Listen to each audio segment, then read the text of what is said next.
நீர்கொழும்பு சிறைச்சாலையில் இன்று ஏற்பட்ட மோதலில் உயிரிழந்தவர்களின் எண்ணிக்கை 25ஆக உயர்ந்துள்ளது. இதற்கிடையில் சிறைச்சாலைக்கு உள்ளேயும் வெளியேயும் மீண்டும் ஒரு பதற்றமான சூழல் நிலவுவதாக தெரிவிக்கப்படுகிறது. இன்று பிற்பகல் வேளையில் போலீசாரும் போலீஸ் விசேட அதிரடி படையினரும் சிறைச்சாலை வளாகத்திற்குள் நுழைந்து மோதல் நிலைமையை முழுமையாக கட்டுப்பாட்டுக்குள் கொண்டுவர நடவடிக்கை எடுத்து வந்ததாக தெரிவிக்கப்படுகிறது. சிறைச்சாலை அதிகாரிகள் உட்பட 100க்கும் மேற்பட்டோர் காயமடைந்து வைத்தியசாலையில் அனுமதிக்கப்பட்டுள்ளனர்.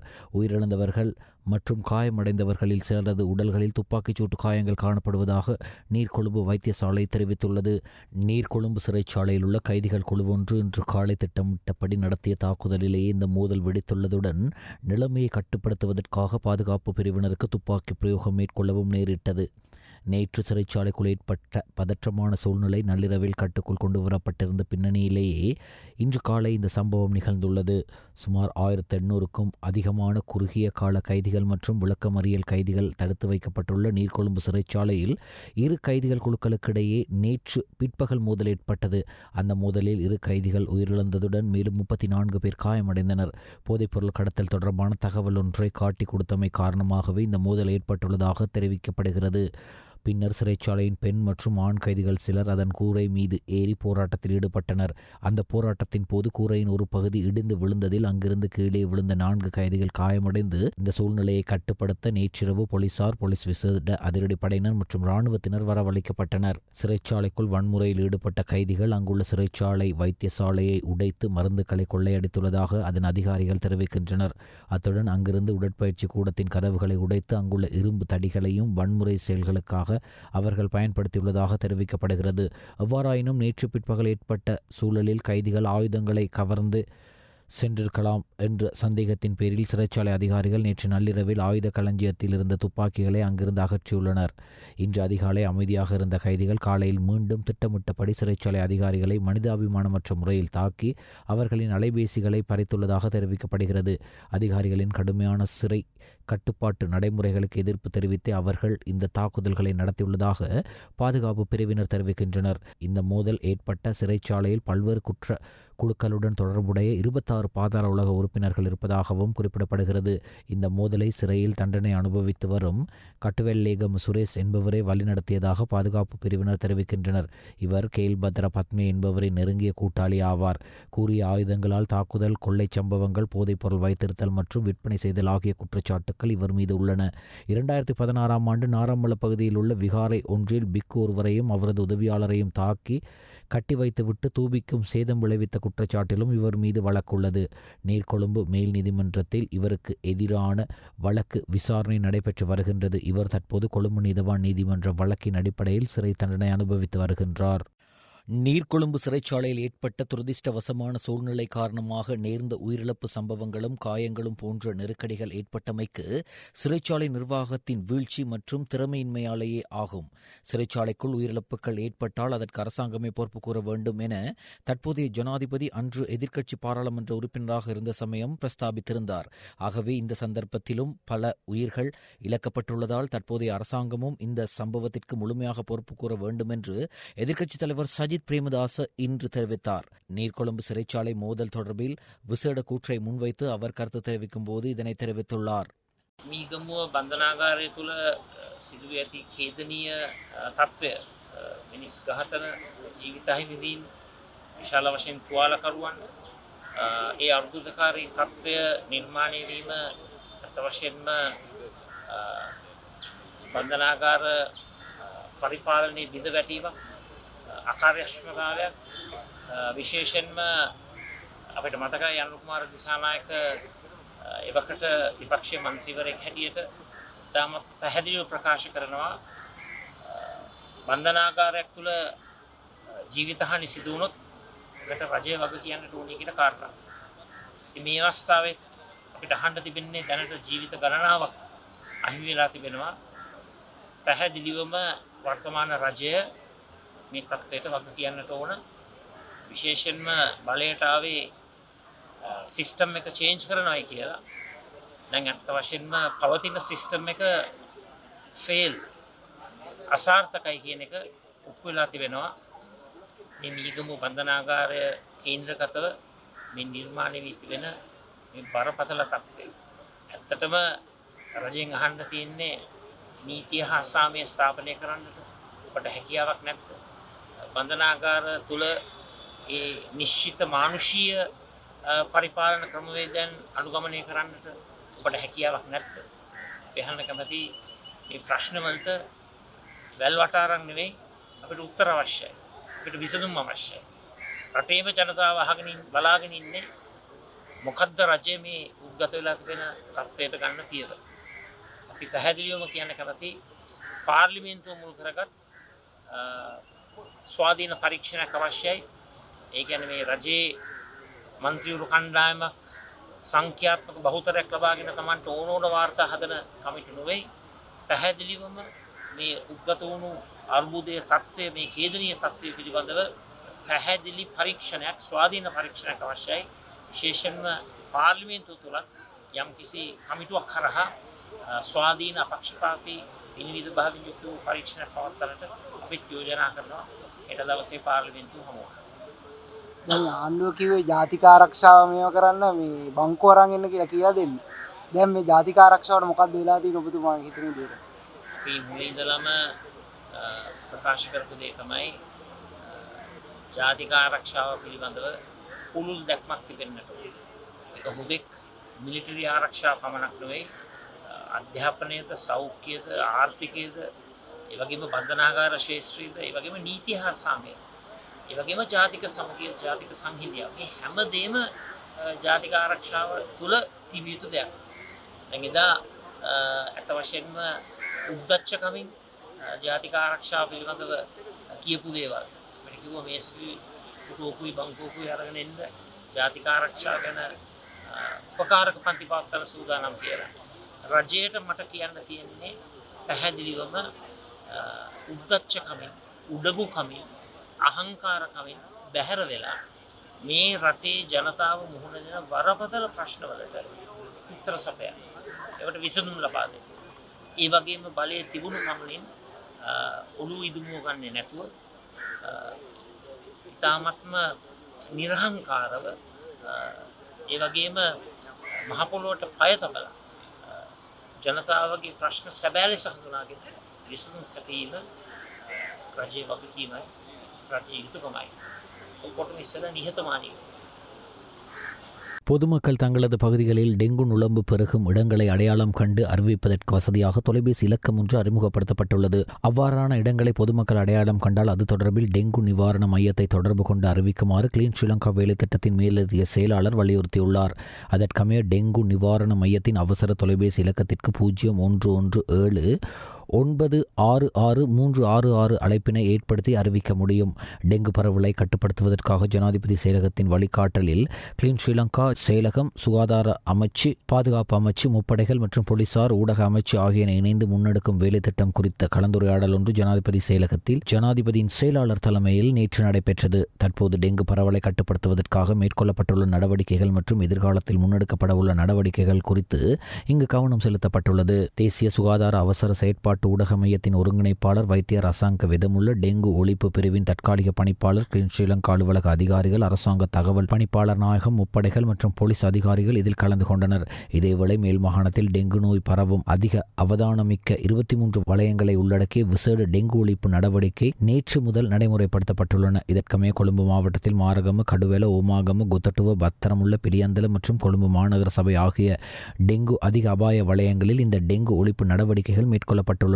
கம்பஹா மாவட்டத்தில் பியகம, கலனி, சீதுவ, ஜாயல, மார, வத்தல, நீர்கொழும்பு மற்றும் மினுவாங்கோடு ஆகிய பகுதிகளிலும், களுத்துறை மாவட்டத்தில் பானதுர, பண்டாரகம், ஹொரண, இங்கிரிய மற்றும் களுத்துறை ஆகிய பகுதிகளிலும் இந்த விசேட டெங்கு ஒழிப்பு நடவடிக்கைகள் முன்னெடுக்கப்படுகின்றன.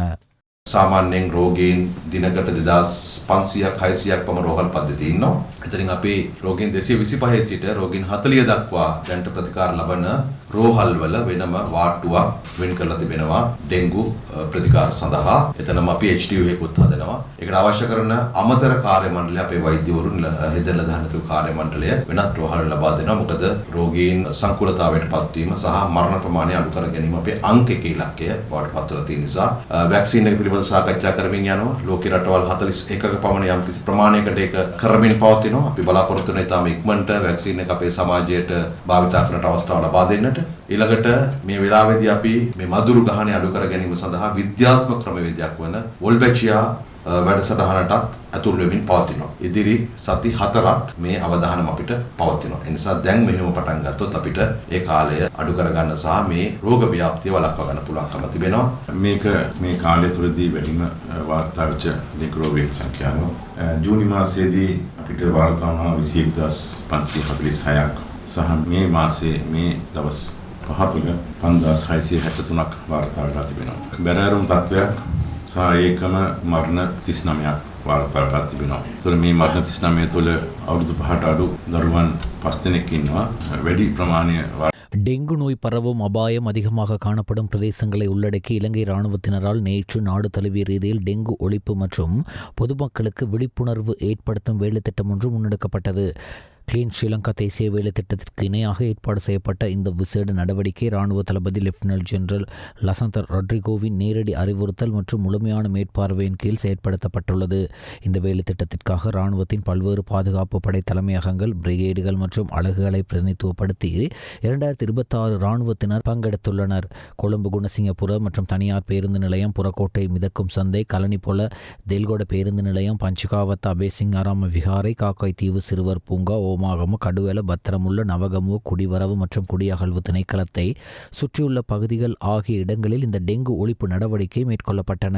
அதேபோல் காடி, மாத்திர, ரத்தினபுரி, குருநாகல, அத்துகள, கேகல்ல பேருந்து நிலையம், வெண்ணப்புவ மற்றும் பாலாவிய உட்பட மேலும் பல பிரதேசங்களிலும் இந்த வேலைத்திட்டம் முன்னெடுக்கப்பட்டது. இந்த நடவடிக்கைகளின் போது டெங்கு கொசுக்கள் போதாகும் இடங்களை சுத்தம் செய்தல், கழிவுகளை அகற்றுதல் மற்றும் பொதுமக்கள், பாடசாலை மாணவர்கள் மற்றும் ஆசிரியர்களுக்கு விழிப்புணர்வு ஏற்படுத்தும் திட்டங்களும் செயற்படுத்தப்பட்டன. மனனம் செய்யும் பரீட்சையை மையமாக கொண்ட கல்வி முறையிலிருந்து விடுபட்டு நடைமுறை மற்றும் திறன்களை நிறைந்த புதிய கல்வி சீர்திருத்த செயல்முறையை நாட்டிற்கு அறிமுகப்படுத்தி வருவதாக பிரதமர் கலாநிதி அர்னி அமரசூரிய தெரிவித்தார். பலாங்கொட வித்யாலோக வித்யாலயத்தில் நேற்று முன்தினம் நடைபெற்ற கண்காட்சியை திறந்து வைத்து மற்றும் 3 மாடி கட்டிடத்திற்கான அடிக்கல் நாட்டு விழாவில் கலந்து கொண்டு கருத்து தெரிவிக்கும் போதே பிரதமர் இதனை குறிப்பிட்டுள்ளார். எதிர்வரும் 2027 ஆண்டில் நடைமுறைப்படுத்தப்பட உள்ள புதிய கல்வி சீர்திருத்தத்துக்கான அனைத்து ஆரம்பகட்ட ஆயத்தங்களும் தற்போது திட்டமிட்ட முறையில் நிறைவு செய்யப்பட்டு வருவதாக அவர் வலியுறுத்தினார். பாடசாலையிலிருந்து உலகிற்கு செல்லும் ஒவ்வொரு பிள்ளைகளும் தங்களின் உள்ளார்ந்த திறமைகளுக்கு பொருத்தமான தொழில் சந்தையில் அதிக தேவையை கொண்டுள்ள தொழில்முறை மற்றும் தொழில்நுட்ப பயிற்சியை வழங்குவது அரசாங்கத்தின் கட்டாய இலக்காகும். பல்கலைக்கழக கல்வியைப் போலவே தொழிற்கல்வியையும் சமமான மரியாதையையும் மதிப்பும் கொண்ட ஒரு துறையாக மாற்றுவதற்கு எதிர்பார்ப்பதாக பிரதமர் ஹர்னி அமரசூரிய மேலும் தெரிவித்தார். உலகை ஆக்கப்பூர்வமாகவும் விமர்சன ரீதியாகவும் பார்க்கக்கூடிய திறமையான பிள்ளைகள் நம்மிடம் இருப்பதாகவும் அவர்களை புதிய தொழில்நுட்ப மற்றும் அறிவுடன் மாற்றுவதற்கான நடவடிக்கையை எடுத்து வருவதாகவும் பிரதமர் குறிப்பிட்டார்.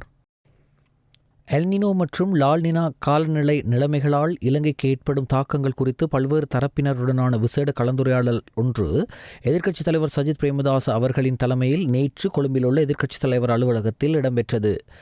இந்நிகழ்வில் மெட்ரோபாலிட்டன் விரிவுரையாளர் ஸ்ரீநாத் பெர்னாண்டோ, சுற்றாடல் நிபுணர் கலாநிதி ஸ்பென்சர் விதாரண, ஆசிய அபிவிருத்தி வங்கியின் பிரதம பொருளாதார அபிவிருத்தி அதிகாரி அஷிதா விக்ரம்சிங்க மற்றும் உலக வங்கியின் சிரேஷ்ட சுற்றாடல் நிபுணர் நதீந்திர ராஜபக்ச ஆகியோர் கலந்து கொண்டனர். எல்னினோ மற்றும் லானினா நிலைமைகளால் இலங்கைக்கு ஏற்படக்கூடிய தாக்கங்கள் குறித்து இங்கு வருகை தந்திருந்த நிபுணர்களின் கருத்துக்களும் முன்மொழிவுகள் மற்றும் பரிந்துரைகளை சமர்ப்பிக்குமாறு எதிர்க்கட்சித் தலைவர் சஜித் பிரேமதாச கேட்டுக்கொண்டார். இந்த விடயங்களை கால்நிலை மாற்றம் பற்றிய பாராளுமன்ற ஒன்றிய மற்றும் பாராளுமன்றத்திற்கு கவனத்திற்கு கொண்டு சென்று நாட்டின் கொள்கை நிகழ்ச்சி நிரலை உள்வாங்க நடவடிக்கை எடுப்பேன் என்றும் எதிர்க்கட்சித் தலைவர் தெரிவித்தார். உலகளாவிய ரீதியில் வெப்பமான காலநிலை ஏற்படுவதற்கு காரணமாக அமையும் எல்னினோ காலநிலை நிகழ்வு ஜூலை மாதம் முதல் செப்டம்பர் மாதம் வரையான காலப்பகுதியில் மேலும் தீவிரமடையக்கூடும் என உலக வானிலை அமைப்பு கணித்துள்ளது. எல்னினோ காலநிலை நிகழ்வுகள் பலவீனமானது, மிதமானது, தீவிரமானது மற்றும் மிக தீவிரமானது என 4 பிரிவுகளாக வகைப்படுத்தப்பட்டுள்ளதுடன் இம்முறை எல்னினோ நிகழ்வு 3வது உச்சக்கட்ட நிலையில் கீழ் வகைப்படுத்தப்பட்டுள்ளது. மத்திய மற்றும் கிழக்கு பசிபிக் பெருங்கடல் பிராந்தியத்தில் கடல் மேற்பரப்பு வெப்பநிலை இயல்பான அளவை விட அசாதாரணமாக அதிகரிப்பதே எல்னினோ என்ற இயற்கை காலநிலை மாற்றமாக அழைக்கப்படுகிறது. மத்திய மற்றும் கிழக்கு பசிபிக் பெருங்கடல் பிராந்தியத்தில் கடல் மேற்பரப்பு வெப்பநிலை இயல்பான அளவை விட அசாதாரணமாக அதிகரிப்பதே எல்னினோ என்ற இயற்கை காலநிலை மாற்றமாக அழைக்கப்படுகிறது. இது பொதுவாக 2 முதல் 7 ஆண்டுகளுக்கு ஒருமுறை ஏற்படுவதுடன் 9 மாதங்கள் முதல் 1 வருடம் வரை நீடிக்கக்கூடும். 3வது உச்சக்கட்ட நிலை என்பது கடல் வெப்பநிலை இயல்பான நிலையை விட 1.5 செல்சியஸ் முதல் 2.0 செல்சியஸ் வரையிலான அளவை அதிகரிப்பதை குறிக்கிறது. இலங்கை போன்ற பூமத்திய ரேகை அருகிலுள்ள நாடுகளுக்கு இந்த எல்னினோ நிலைமையினால் நேரடி தாக்கங்கள் ஏற்படும். நெல் மற்றும் ஏனைய பயிர் செய்கைகளுக்கான தேவையான தண்ணீர் பற்றாக்குறை ஏற்படுவதன் காரணமாக விளைச்சல் குறையக்கூடும். பிரதான வெப்பநிலை காரணமாக உடலில் நீர்ச்சத்து குறைதல், சூரிய வெப்ப தாக்கம் மற்றும் காய்ச்சல் போன்ற நோய்கள் பரவும் போக்கு அதிகரிக்கும். உலகளாவிய கால்நிலை மாற்றம் காரணமாக மனித நடவடிக்கைகளால் வளிமண்டலத்திற்கு வெளியிடப்படும் பசுமையில்ல வாயுக்கள் இயற்கையாக ஏற்படும் இந்த எல்னினோ நிலைமைகளின் தீவிரத்தை வளமையை விட கணிசமாக அதிகரித்துள்ளதாக சுற்றுச்சூழல் விஞ்ஞானிகள் சுட்டிக்காட்டுகின்றனர். வருடாந்த பேருந்து கட்டண திருத்தத்திற்கமைய இன்று முதல் புதிய கட்டண திருத்தம் நடைமுறைக்கு வருகிறது. இந்த கட்டண திருத்தத்தின்படி பேருந்து கட்டணங்கள் 12% முதல் 20% வரை அதிகரிப்பதற்கு தேசிய போக்குவரத்து ஆணைக்குழு அண்மையில் அனுமதி வழங்கியிருந்தது. அதன்படி இதுவரை 30 ரூபாவாக இருந்து ஆக குறைந்த பேருந்து கட்டணம் 34 ரூபாவாக அதிகரிக்கப்பட்டுள்ளதுடன் அதற்கிணையாக சொகுசு பேருந்து கட்டணங்களும் அதிவேக வீதிகளுக்கான பேருந்து கட்டணங்களும் அதிகரிக்கப்பட்டுள்ளன. நடைமுறைக்கு வரும் புதிய பேருந்து கட்டண திருத்தம் குறித்து பேருந்து ஊழியர்களுக்கு தெளிவுபடுத்தி பயணச்சீட்டு வழங்கும் இயந்திரங்களை புதுப்பித்துக் கொள்ளுமாறு அறிவுறுத்தல்கள் வழங்கப்பட்டுள்ளதுடன் அது தொடர்பான சோதனைகள் இன்று முதல் நாடு தழுவிய ரீதியில் முன்னெடுக்கப்பட உள்ளதாக தேசிய போக்குவரத்து ஆணைக்குழு தெரிவித்துள்ளது. இருப்பினும் பயணச்சீட்டு வழங்கும் இயந்திரங்களை புதுப்பிப்பதற்கு இன்னும் 2 நாட்கள் வரை ஆகலாம் என இலங்கை தனியார் பேருந்து உரிமையாளர் சங்கத்தின் தலைவர் கெமுனு விஜயரத்ன தெரிவித்துள்ளார். අපි අවධානයෙන් ඉන්නවා ඉදිරියේදී ඉන්ධන තව තව අඩු වේවි කියලා. එතකොට මේ බස්වල ගාස්තුව මොන තත්ත්වයට පත් වෙනවද කියනත් එතන පොඩි ගැටලුවක් තියෙනවා. දැන් ඩීසල් අඩු කරනකොට කොහොමද බස් ගාස්තුව මේ ප්‍රතිශතාත්මක ඉදිරි අම්මාකාරය අපි ජනතාවට සහනය දෙන්නේ? මේක ඉතාමත් විකෘතිභාවයෙන් කරපු ක්‍රියාවලියක්. හරියට බලනවා නම් අපේ බස් ගාස්තුව අවම බස් ගාස්තුව රුපියල් 40ක් විය යුතුයි. බස් රථ මගින්ට එකම මාර්ගයේ බස් රථ දෙකක යන්න සිද්ධ වෙයි. එක වෙලාවට ගණන් අඩුවේ යන්න ඕන නම්. කෙටි සේවා තියෙනවා ගණන් අඩුවෙන්, දුර සේවා ගණන් වැඩියෙන් තියෙනවා. එතකොට කෙටි සේවා බස් වල ගිහිල්ලා මගින් බැහැලා ආපහු කෙටි සේවාවක ගිහිල්ලා ගියාම යාට ගණන් අඩුවෙන් යන්න පුළුවන්. අන්න ඒකයි මම මේ කිව්වේ විකෘතියක් ඇති කරා කියලා. කෙසේ වෙතත් ඉදිරියේදී තවත් ඉන්ධන මිල පහළ ගියහොත් බස් ගාස්තු පිළිබඳ නැවත සලකා බලන්න. වැඩි කරපක ඇති කියලා කියන්නත් බැරි. තෙල් මිල බලනකොට කොහොමද වැඩි කරපක ඇති කියන්නේ? ගාන පොඩ්ඩක් පටලයින එච්චරයි. ඉස්සරහටත් මෙහෙම වැඩි වුණා ඉතින් හොඳයි අපිට. හොඳයි. මාර්සල් කියලා පහේ කායිසා ප්‍රශ්න තියෙනවා. පොඩි වාසියක් තියෙනවානේ. බලමු ඉතින් ඇති වේද කියලා. ඉතින් ඩීසල් මිලත් එක්ක බලමු. තාම පටන් ගත්ත විතරයිනේ. නෑ පාඩුවක් වෙන එකක් නෑ කියලා හිතනවා. මිනිස්සුන්ට දැනලා තියෙන හොඳට. අයියේ කලාකාරිය වගේ අයියේ විතරයි. අමාරුයි ජීවත් වෙන පඩි වැඩි වෙන්නේ නැහැ. අමාරුයි. අනගාටුවේ කියන්නේ පඩිය වැඩි වෙන්නේ නැහැ නේ සර්. බස් ගාස්තු වැඩි වුණා කියලා. හැමදේම ගණන් දැන් නම් හරි අමාරුයි ජීවත් වෙන්නත් මිනිස්සු. ඒ ඉතින් හරි දෙන්නේ රුපියල් 10ක් ඉතුරුනක් දෙන්නේ නැහැ නේ. 44ක් ගත්තා. එහෙමද? 4ක් වැඩි වෙලා. එහෙමද? ඊයේ පාර 5ක් වැඩි, තව මේ පාර තවත් 5ක් වැඩි. ඒක ටික ඉතින් අමාරු වෙනවා තමයි. වැඩි කරලා. මාර්සල් දෙන්නේ අපි ගානට අරයි යනවා. මිනිස්සු හැමෝම දන්නේ නැහැ වැඩි වුණා කියලා. කිසිම ක්‍රමයක් නැහැ. ටිකට් එක දෙන්නේ නැද්ද? ගාන වැඩි වෙච්ච ගමන් දන්නවා. ඒනොට දැන් මාස ගානට උඩදී ටිකට් එකක් දෙන්නකෝ ටිකට් එක දෙන්න දන්නේ නැහැ. රුපියලක් දෙකක් වැඩිපුර ගන්නවා. ඒ දවස ගානේ දෙන්නේ. මොනවාද? ඒ දෙන්නේ සානේ. ඉතුරු නෑ. අයියේ ඉතුරු දුන්නේ නැද්ද? ගාන හරියටි. එහෙමද? මොනා කරාටද ඉතින් නේද? பொதுமக்களிடையே விபத்து தடுப்பு குறித்து விழிப்புணர்வை ஏற்படுத்துவதற்காக 11வது தேசிய விபத்து தடுப்பு வாரம் இன்று முதல் ஆரம்பமாகிறது. விபத்துக்கள் காரணமாக வருடாந்தம் ஆயிரக்கணக்கான இலங்கையர்களின் உயிர்கள் பறிபோவதையும் லட்சக்கணக்கான மக்கள் காயங்கள் மற்றும் ஊனமுறுவதையும் கருத்தில் கொண்டு பொதுமக்களிடையே விபத்து தடுப்பு குறித்து விழிப்புணர்வை ஏற்படுத்துவதற்காக இது பிரகடனப்படுத்தப்பட்டுள்ளது. இதற்கமே இன்று முதல் எதிர்வரும் 10ஆம் தேதி வரை இந்த விபத்து தடுப்பு வாரத்தை நடைமுறைப்படுத்துவதற்கு சுகாதார அமைச்சு நடவடிக்கை எடுத்துள்ளது. நாட்டின் அரசாங்க வைத்தியசாலைகளில் தங்கி சிகிச்சை பெறும் நோயாளர்களின் கணிசமான சதவீதமானோர் அனர்த்தங்கள் காரணமாகவே சிகிச்சை பெற்று வருவதுடன் அவற்றில் தவறி விழுதல், வீதி விபத்துக்கள், பணியிட விபத்துக்கள், நீரில் மூழ்குதல் முதன்மை பெற்றுள்ளன.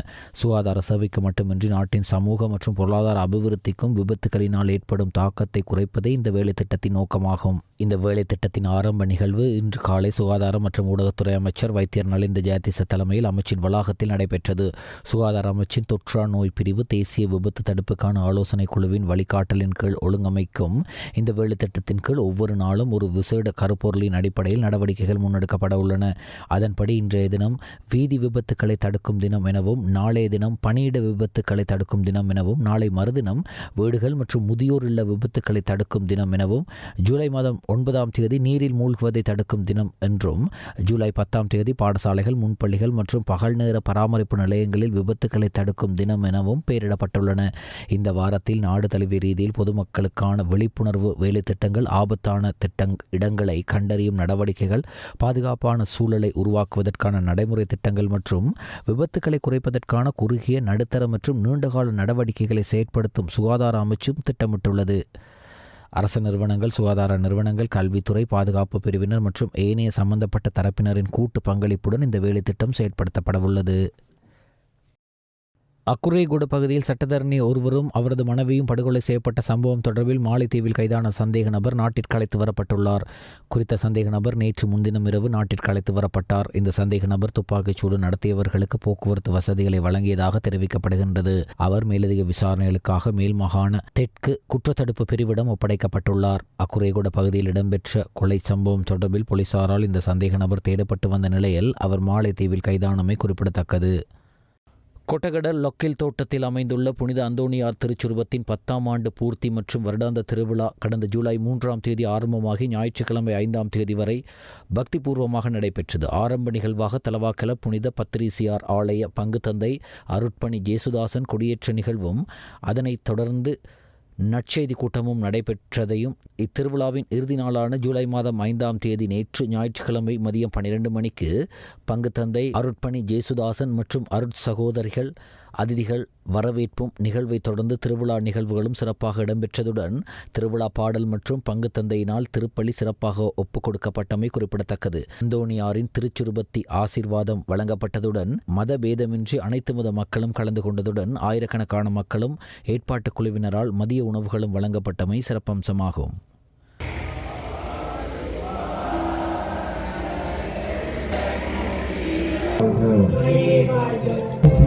ஒரு வாழ்க்கைக்காக காத்திருக்கின்ற அத்தனை பேரை ஒப்புக் கொடுக்கிறேன்.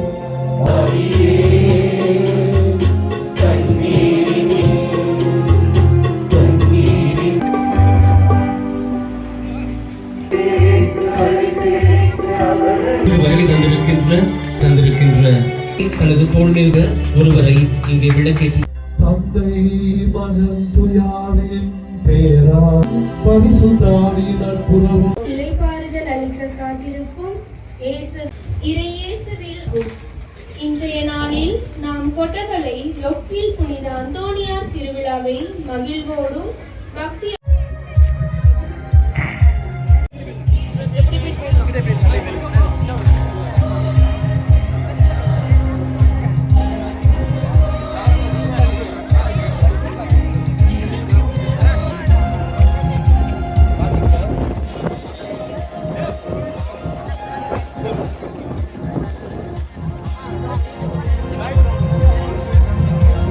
பொரெல்ல ஆதியா மற்றும் இஸ்லாமிய கல்வி நிறுவனமும் இணைந்து அதன் 40வது வருட நிறைவையும் இஸ்லாமிய இஜ்ரி 1448 முஹர்ரம் புதுவருட நிகழ்வு நேற்று ஞாயிற்றுக்கிழமை தெமட்டகொட MICH பாசா விழா மண்டபத்தில் ஹாதியா பாடசாலையின் நிறுவனரும் அதிபருமான ஷிப்லி ஹாசிம் தலைமையில் இடம்பெற்றது. இதன்போது ஹாதியா பாட போட்டிகளில் பங்கு பெற்று வெற்றி பெற்ற மாணவர்களுக்கு கலந்து கொண்ட அதிதிகளால் சான்றிதழ்கள், நினைவு பரிசுகள் வழங்கி வைக்கப்பட்டதுடன் சீருடைகளும் வழங்கப்பட்டது.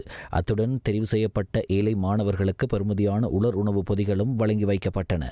ஹாதியா பாடசாலையின் அதிபரின் வரவேற்புரையை தொடர்ந்து விசேட அதிதிகளான தலாபிட்டிய ஆதியாவின் தலைவர் ஃபைனஸ் அன்வர், இந்தியாவிலிருந்து வருகை தந்த பாடகர் ருஸ்மி ரூமி, சிரேஷ்ட ஊடகவியலாளர்களான அஹமத் முனவர், ASM ஜாவித், ருசைக் ஃபாரூக் ஆகியோர் விசேட உரைகளை வழங்கினர். இந்தியாவைச் சேர்ந்த கலாநிதி சையது அஹமது மீரான்ஜி கௌரவ அதிதியாக கலந்து கொண்டிருந்தார். இதன்போது ஹாதியா மாணவர்களின் ஆங்கில, தமிழ், சிங்கள மொழிகளில் பேச்சுக்களுடன் இஸ்லாமிய கலை கலாச்சார நிகழ்வுகளும் இடம்பெற்றன. இன்று நாம் முஹர்ரம் மாதத்தில் கூடியிருக்கிறோம். இது வெறும் புது வருடமல்ல, நமக்கு பாடம் கற்றுத்தரும் ஒரு புனித மாதம். நான் இன்று முஹர்ரம் மாதத்தை பற்றி சில விடயங்களை கூறுகிறேன். முஹர்ரம் என்றால் என்ன? ஹிஜ்ரி ஆண்டின் முதல் மாதம் முஹர்ரம் மாதம் ஆகும். இந்த மாதத்தின் 10ஆம் நாள் ஆஷுரா நாள். ஹிஜ்ரி 61 கர்பலா பாலைவனத்தில் அண்ணன் நபி முஹம்மது ஸல்லல்லாஹு அலைஹி வஸல்லம் அவர்களின் பேரன் இமாம் ஹுசைன் ரலியல்லாஹு அன்ஹு அவர்கள் 72 பேருடன் நின்றார்கள். எதிரே ஆயிரக்கணக்கான படை. யசீத் சொன்னான், என் கையில் பையத் செய், தவறுக்கு தலை வணங்கு. இமாம் ஹுசைன் ரலியல்லாஹு அன்ஹு அவர்கள் கூறினார்கள், அநீதிக்கு முன் நான் தலை வணங்க மாட்டேன், இழிவான வாழ்வை விட கண்ணியமான மரணம் மேல். பாலைவனத்தில் தண்ணீர் கிடைக்காத காரணத்தினால் 6 மாத குழந்தை அலி அஸ்கர் தாகத்தால் துடித்தார். சகோதரர் அப்பாஸ் ரலியல்லாஹு அன்ஹு ஆற்றிலிருந்து தண்ணீர் கொண்டு வந்தார். தன் தாகத்தை பொறுத்து மற்றவர்களுக்கு கொடுத்தார். கடைசியில் அவரே ஷஹீதானார். அநீதியை கண்டால் குரல் கொடு. முஹம்மது நபி ஸல்லல்லாஹு அலைஹி வஸல்லம் அவர்கள் கூறினார்கள், உங்களை யார் ஒருவர் அநீதியை கண்டால் கையால் தடுக்கட்டும், முடியவில்லை என்றால் நாவால் தடுக்கட்டும், அதுவும் முடியவில்லை என்றால் மனதால் வெறுக்கட்டும். ஆஷுரா டீம் டொரிங்டன் ஏற்பாடு செய்த நடைப்பயிற்சியாளர்களின் ஈத் ஒன்று கூடல் நிகழ்வு டொரிங்டன் சதுக்கத்தில் சிறப்பாக நடைபெற்றது. நடைப்பயிற்சி சமூகத்தை சேர்ந்த ஏராளமானோர் இதில் கலந்து கொண்டனர். நிகழ்வு உமர் அன்வர் அவர்களின் வரவேற்புரையுடன் ஆரம்பமானது. பிரதம உரையை நிகழ்த்திய அகில இலங்கை ஜம்மியத்துல் உலமாவின் பொதுச் செயலாளர் அஷேக் அர்க்கம் நுராமித் அவர்கள் இந்த நிகழ்வை ஏற்பாடு செய்த டீம் டொரிங்டனை பாராட்டினார். இலங்கையின் சிங்களம், தமிழ் மற்றும் முஸ்லிம் சமூகங்கள் தங்களது சமய மற்றும் கலாச்சார விழாக்களை பரஸ்பர மரியாதையுடனும் அமைதியான நல்லிணக்க உணர்வுடனும் கொண்டாடி வருவது நாட்டின் சிறப்பான பாரம்பரியம் என்றும் அந்த நல்லிணக்க மரபை பாதுகாத்து முன்னெடுத்து செல்ல வேண்டியது அனைவரது பொறுப்பாகும் என்றும் அவர் வலியுறுத்தினார். இந்நிகழ்வில் வெளிவிவகார, வெளிநாட்டு வேலைவாய்ப்பு மற்றும் சுற்றுலாத்துறை அமைச்சர் விஜித ஹேரத் உள்ளிட்ட தற்போதைய மற்றும் முன்னாள் பாராளுமன்ற உறுப்பினர்கள் பலரும் ஏராளமான நடைப்பயிற்சியாளர்களும் கலந்து கொண்டனர். விருந்தினர்களுக்கு பாரம்பரிய இலங்கை முஸ்லிம் உணவு வகைகள் பல பரிமாறப்பட்ட நிகழ்விற்கு தனித்துவமான கலாச்சார சிறப்பை அளித்தன. சுதந்திர சதுக்கத்திற்கு அருகில் அமைந்துள்ள டொரிங்டன் நடைபாதை தினமும் மக்கள் தமக்கேற்ற நேரங்களில் நடைப்பயிற்சி மேற்கொள்ளும் மிகவும் பிரபலமான இடமாகும். அவ்வப்போது பல நடைப்பயிற்சி குழுக்கள் காலை உணவு சந்திப்புகள் மற்றும் சமூக ஒன்று கூடல்களை ஏற்பாடு செய்து உறுப்பினர்கள் ஒருவரை ஒருவர் சந்தித்து வாழ்த்துக்களை பகிர்ந்து நட்புறவுகளை வலுப்படுத்தும் வாய்ப்பை உருவாக்கி வருகின்றன. இந்நிகழ்வு ஒற்றுமை, நட்பு மற்றும் கலாச்சார பல்வகைமையை மகிழ்ச்சியுடன் கொண்டாடியதுடன் இலங்கையின் பல்வேறு சமூகங்களுக்கு இடையிலான நல்லுறவுகளையும் மேலும் வலுப்படுத்தும் ஒரு சிறந்த சந்தர்ப்பமாக அமைந்தது. நிகழ்விற்கு மேலும் சிறப்பூட்டும் வகையில் கொழும்பு ஜாயிரா கல்லூரி மாணவர்களின் இனிமையான கசிதா நிகழ்ச்சியை வழங்கினர். ஒபெக் பிளஸ் அமைப்பானது ஆகஸ்ட் மாதத்திற்கான கச்சா எண்ணெய் உற்பத்தியை அதிகரிக்க முடிவெடுத்ததை தொடர்ந்து உலக சந்தையில் கச்சா எண்ணெய் விலை சரிவை சந்தித்துள்ளது. மேலும் ஹார்மோஸ் நீரிணை வழியாக எண்ணெய் ஏற்றுமதி மீண்டும் சீரடைந்து வருவதும் உலகளாவிய விநியோகம் அதிகரிக்க வழிவகுத்துள்ளதாக காணப்படுகிறது. இதன் விளைவாக பிரெண்ட் கச்சா எண்ணெய் பீப்பாய் ஒன்று $71.78 அமெரிக்க டாலர்களாக குறைந்துள்ள நிலையில் அமெரிக்காவின் வெஸ்ட் டெக்சாஸ் இன்டர்மீடியட் கச்சா எண்ணெய் பீப்பாய் ஒன்று $68.48 அமெரிக்க டாலர்களாக விற்பனை செய்யப்படுகிறது.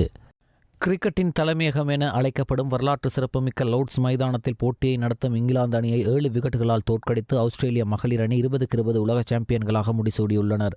இதன்படி 7வது முறையாகவும் T20 உலக கிண்ணத்தை வென்றுள்ள அவர்கள் தங்களுக்கு சவால் அளிக்க வேறு எந்தவொரு அணியும் இல்லை என்பதை மீண்டும் ஒரு முறை உலகிற்கு நிரூபித்துள்ளனர். நேற்று நிறைவடைந்த இப்போட்டியில் முதலில் துடுப்படுத்த ஆடிய இங்கிலாந்து அணி நிர்ணயிக்கப்பட்ட 20 ஓவர்களில் 4 விக்கெட்டுகளை இழந்து 150 ஓட்டங்களை பெற்று ஆஸ்திரேலியாவுக்கு ஓரளவு கடினமான இலக்கை நிர்ணயித்தது. இருப்பினும் அந்த இலக்கை நோக்கி பயணித்த ஆஸ்திரேலியா ஆரம்பம் முதலே இங்கிலாந்து பந்துவீச்சாளர்களை கடுமையாக தாக்கி போட்டியின் முழுமையான கட்டுப்பாட்டையும் தன்வசப்படுத்தியது. அதன்படி அவர்கள் 3 விக்கெட்டுகளை மாத்திரம் இழந்த நிலையில் போட்டியின் 18வது ஓவரில் தங்களது இலக்கை வெற்றிகரமாக கடந்து வெற்றியை பதிவு செய்தனர்.